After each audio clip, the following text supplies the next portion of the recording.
伫高雄有一个民众伫路宁甲一台货车起冤家，这个驶货车的就举巴达落车要甲对方输赢，然后佫驶车甲对调调。这个民众是惊甲甲警察讨救兵。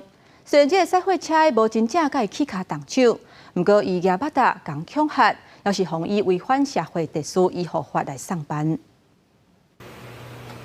看到警车，民众赶紧一手喊救。日头透早5点外，高雄一个民众伫透早运动经过革命路的时阵，去有一台货车惊到，伊就一手来表达不满，双方煞有起冤家。无想到货车驾驶摕球棍落来理论，尾啊，佫开车甲对。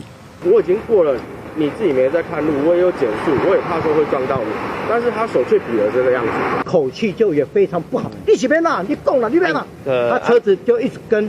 货车驾驶认为民众伫起坑，虽然无真正有动手，不过摕球棍要威胁恐吓，已经较书面，去予警方依照违反社会维护法上班。持棍棒下车做事恐吓，违反社会秩序维护法第63条第1项第1款，可处3日以下拘留。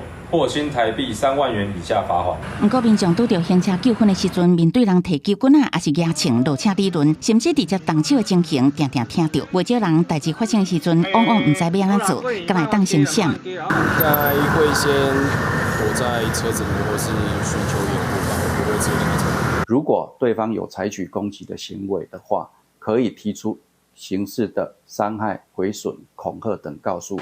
律师提醒，当对方出现攻击还是恐吓行为，你做开车的汽车驾驶唔通落车，会当伫车顶用手机还是行车记录器录影搜证，需要再个提告还是交由警方依照社会维护法来处罚，通确保自身的安全。记者综合报道。